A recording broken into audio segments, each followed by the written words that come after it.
teman-teman semua, selamat sore. Saya Deviana. Kali ini kita bersama Bapak Hesti Sambodo selaku Komisaris Independen PT Transkonjaya Tbk.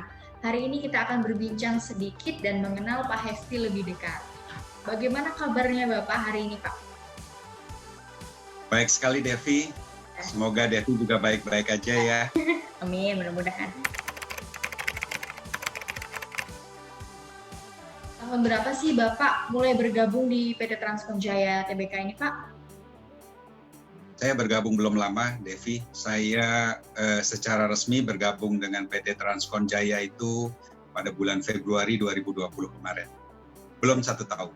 Belum 1 tahun, baik.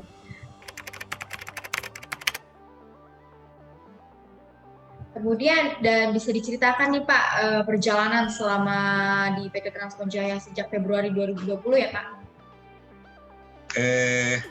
Jadi gini, sebenarnya sih nggak Februari 2020 saya terlibat dengan Transkonjaya. Pada bulan September 2019, waktu itu saya diinterview untuk menjadi Komisaris Independen PT Transkonjaya.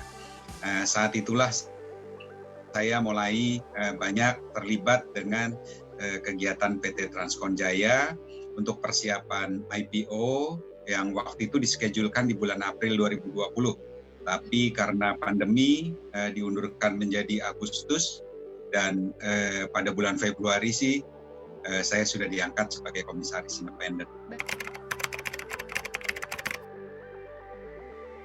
Bagaimana nih Pak tanggapan Pak Hesti selaku Komisaris Independen dalam memanajemen PT Transkonjaya setelah go public, Pak? Sebenarnya saya mengenal Transkonjaya itu sudah belasan tahun yang lalu, saat saya waktu itu masih bekerja di PT Atlas Copco Nusantara. Pada saat itu PT Transkonjaya adalah salah satu pemasok jasa sewa kendaraan 4x4 untuk operasional kami. Dan saya lihat PT Transkonjaya merupakan the best provider untuk kendaraan 4x4 yang sangat mensupport kegiatan operasional kami, di mana pada saat-saat dibutuhkan selalu siap, responsif sekali. Dan hal tersebut sampai saat ini pun tetap dilakukan oleh manajemen PT Transkonjaya yang sangat mengutamakan dukungan operasional untuk para customer-nya. Dan itu yang kita harapkan. Setelah kita go public pun kita tetap suportif terhadap customer, kita memberikan pelayanan yang terbaik kepada mereka.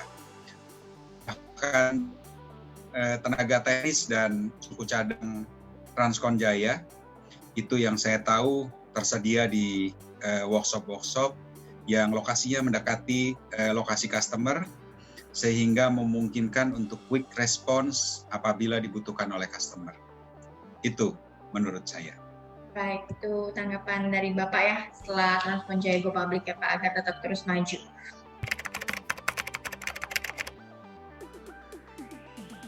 Menurut Bapak, apakah ada hal yang menjadi poin positif PT Transkonjaya Tbk? Nah, selain peranan support operasional yang handal, menurut saya PT Transkonjaya juga merupakan salah satu opsi atau katakanlah sebagai salah satu pilihan solusi di saat-saat pandemi perekonomian sedang susah seperti saat ini, di mana penjualan menurun, kebutuhan cash tetap ada.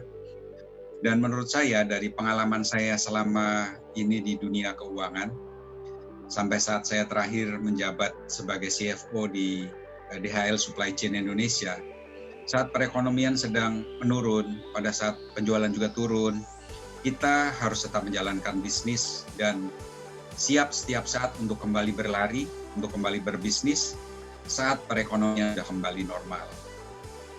Oleh sebab itu kita harus menata ulang biaya-biaya, investasi, struktur financing, dan sebagainya. Kebutuhan kas, baik untuk operasional dan juga investasi, tetap tinggi. Harus kita seimbangkan supaya perusahaan tetap jalan. Bahkan perusahaan tidak perlu pusing-pusing lagi untuk memikirkan maintenance kendaraan tersebut. Biar Transkonjaya yang mengambil alih pusing-pusingnya maintenance kendaraan tersebut. Jadi dapat saya katakan bahwa PT Transkonjaya bisa merupakan salah satu solusi di bidang keuangan juga. Jadi perusahaan itu tidak perlu pusing lagi ya Pak ya untuk maintenance kendaraan-kendaraan yang disewakan gitu ya Pak ya? Betul, serahkan itu ke PT Transkonjaya, biar Transkonjaya yang dengan profesionalitasnya mengambil alih semua tugas tersebut. Baik, berarti itu tadi poin positifnya ya Pak ya? Siap.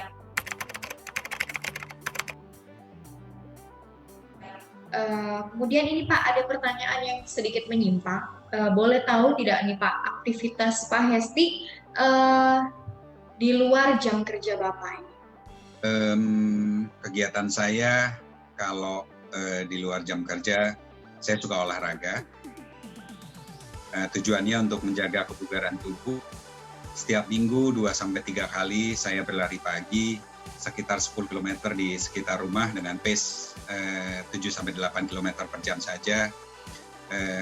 Atau sekali-sekali kalau bosen lari ya naik sepeda. Atau kalau lagi pengen agak jauh nih, saya naik sepeda motor keluar kota sama teman-teman berlima, berenam, kulineran, sore baru pulang.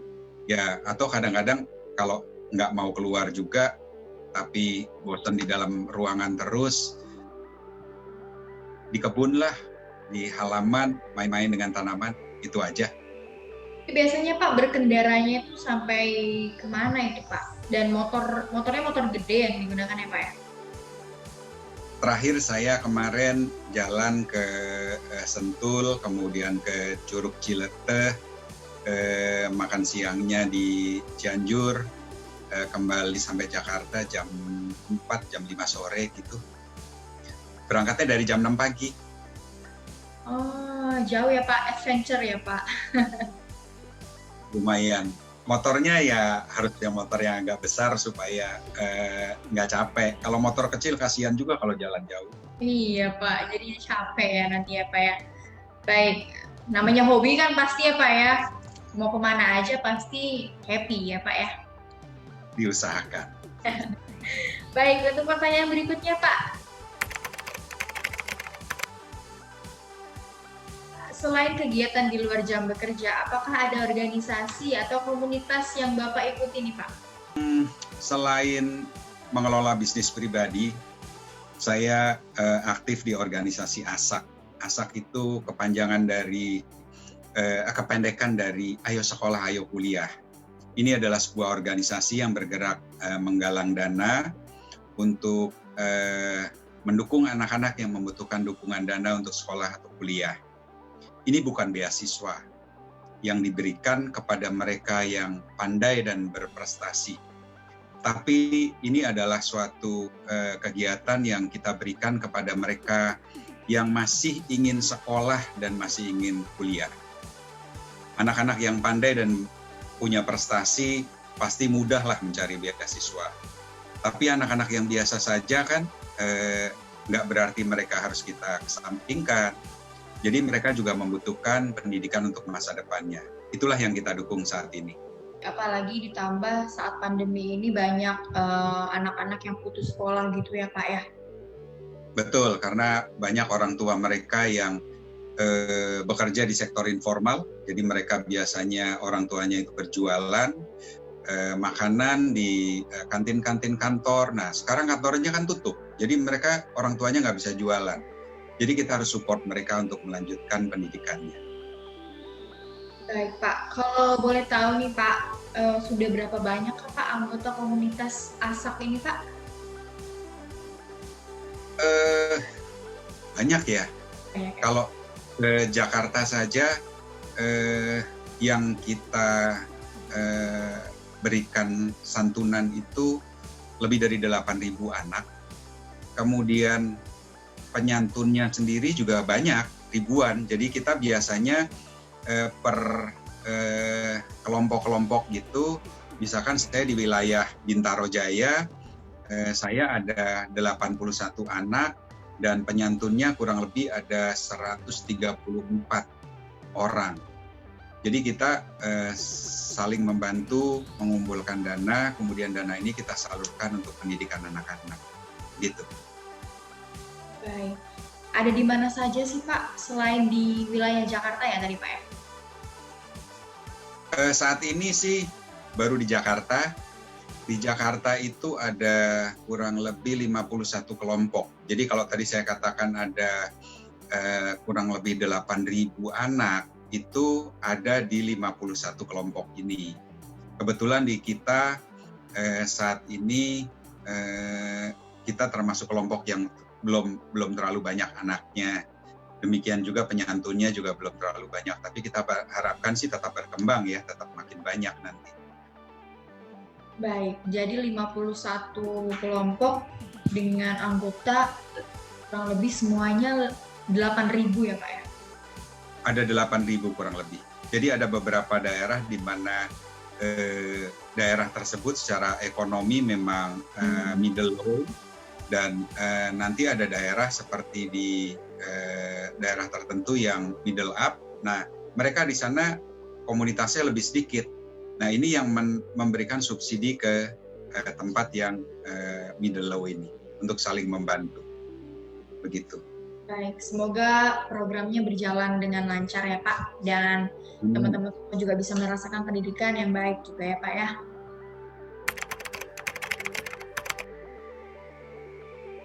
Ke pertanyaan berikutnya nih Pak, dengan jabatan sebagai komisaris independen, pastinya yang kita ketahui Bapak sangat sibuk ini Pak. Nah, bagaimana Bapak membagi waktu antara pekerjaan, hobi, dengan organisasi Bapak?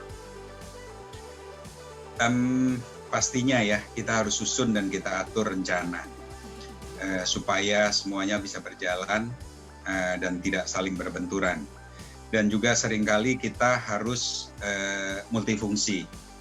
Jadi sebagai contoh, misalkan pada saat saya sedang lari pagi sambil dengerin musik pakai headset, saya lari pagi, saya juga bisa memikirkan bagaimana nih dengan Transkon, bagaimana nih dengan organisasi ASAK, atau kita pikirkan sesuatu yang lain yang produktif juga untuk kita, gitu.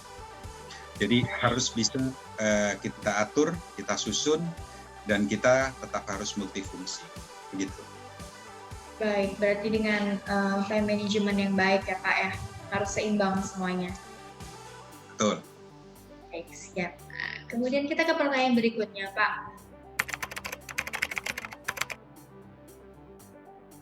Nah, apakah ada hal yang menginspirasi, membentuk karakter Pak Hesti, sehingga bisa menjadi seperti saat ini Pak? Agar dapat menginspirasi rekan-rekan kita yang sedang menonton tayangan ini Pak, bisa dijelaskan?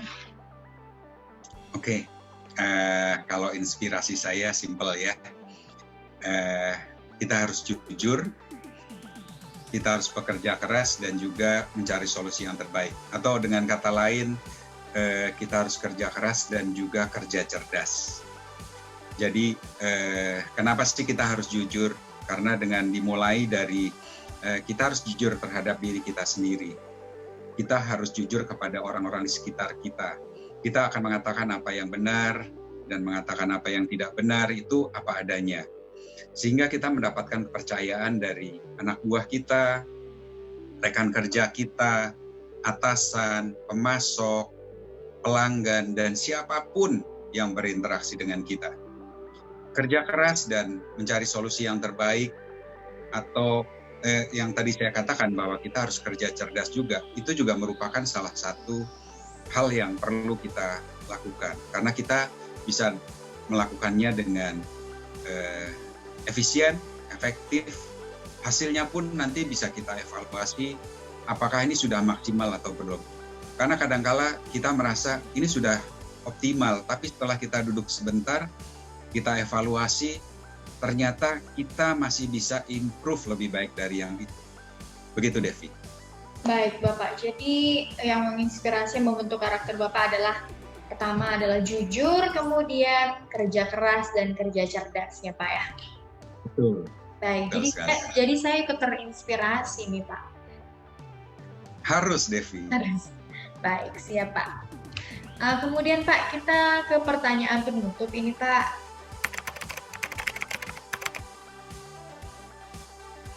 di tengah pandemik saat ini nih Pak, apakah ada tips khusus untuk menjaga kesehatan dan kebersihan Pak Hesti? Kalau tips khusus saya rasa ini bukan khusus ya. Yang penting tuh kita harus disiplin, kita dukung dan kita lakukan arahan dari pemerintah dan dari ahli-ahli kesehatan deh. Jangan meremehkan COVID-19. COVID-19 itu tidak seperti batu yang terlihat, yang kita bisa hindari karena itu terlihat. Kita nggak akan nginjak batu itu atau terjungkal karena batu itu. Tapi COVID-19 ini ada di sekitar kita, jadi kita tetap harus waspada, kita harus disiplin, kita ikuti arahan dari pemerintah. Dan juga jaga kebugaran, makan yang cukup, istirahat yang cukup, olahraga yang cukup. Itu aja. Selain melaksanakan anjuran dari pemerintah dan juga melakukan aktivitas untuk menjaga kebugaran ya Pak ya? Betul. Baik. Terima kasih Pak Hesti atas waktu yang diberikan untuk berbincang-bincang bersama saya. Ya, itu tadi berbincang-bincang kita bersama Pak Hesti selaku Komisaris Independen PT Transkonjaya. Semoga dapat menginspirasi rekan semua yang menonton tayangan ini. Saya Deviana dan Pak Hesti pamit undur diri, sampai ketemu di tayangan berikutnya. Terima kasih. Sukses semuanya, tetap jaga kesehatan.